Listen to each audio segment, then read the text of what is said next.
Where is your tongue during the day?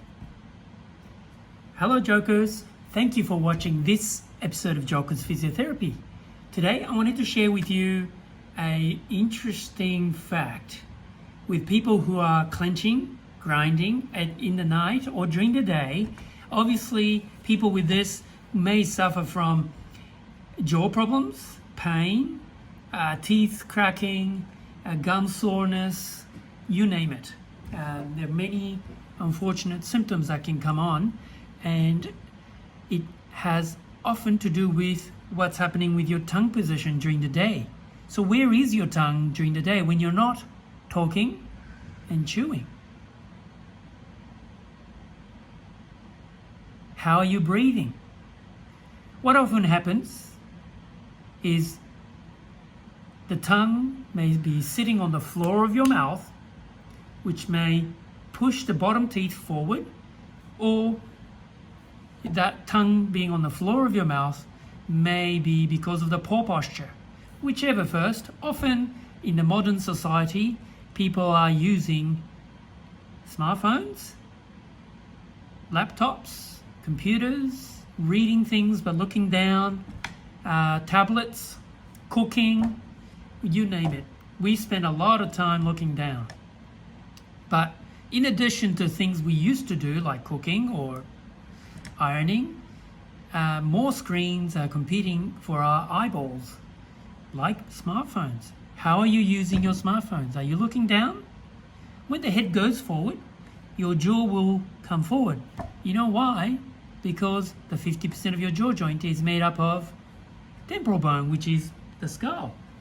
And when the jaw comes forward, you will notice the tongue will come onto the floor of your mouth and mouth will remain open. And the next question is, how are you breathing? Are you breathing through your mouth or through your nose? I tell you the correct way to do it is to breathe through your nose. But for the breathing to be through your nose, you need 4 things to line up. 1, obviously, the tongue needs to be on the roof of your mouth. In fact, the tongue has 3 distinct sections where they all need to be on the roof of your mouth. The back third, the middle, and the front, which is the tip of the tongue. Now, usually the tip of the tongue should be on the roof of your mouth. As the Roccabado, the great Roccabado, Mr. Roccabado, has said in the past and continuing, it is very, very important that the tongue is on the roof of your mouth, not touching the front teeth, but on the alveolar ridges, which is the rough surface just after the front teeth. That's where the tip of your tongue should be. And depending on what words or how you're using your tongue, the back part or the middle part are in contact with the hard palate. But in general, if you're not talking or chewing or drinking, in fact, when you swallow, the whole tongue should push up, especially the back part of the tongue, because you want to push the food or the fluid, push down to your esophagus, the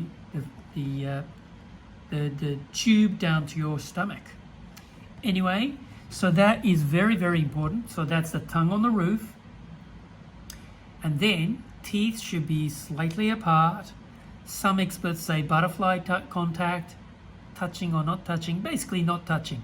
In fact, some studies suggest that teeth in any given 24 hours, including 3 meals and chewing, should be in contact of 10 minutes maximum. That's a quote from my dentist. But yeah. And the lips need to be closed. It doesn't have to be tightly sealed, but together so that no air comes in through your lips. Because as soon as your lips come apart, or when you close your lips, your teeth come together and clench, then that's a bad habit, and maybe it's to do with a posture. So you need to have your posture back, chin back. in a good posture so that your jaw will sit in a better position so your lower teeth don't come together to the upper teeth. And then finally, nose breathing. So in summary, in order for you to breathe through your nose, tongue on the roof of your mouth, teeth apart, lips closed, and finally nose breathing. Why is that important? Because if your tongue's on the floor of your mouth, you become a mouth breather, and that drives dry mouth. Dry mouth can also drive clenching and grinding. So, it's going in the loop. But thank you for watching this episode of Joker's Physiotherapy. Where's your tongue? Is your mouth open? Then you're a mouth breather, and you might wake up in the morning, first thing, wanting to have a big glass of water because your mouth is so dry rather than your nose. Okay, let me know what you think in the comments below. If you like these videos, please give us a thumbs up or please subscribe so you'll be notified of the future videos. So, happy rehab. Cheers.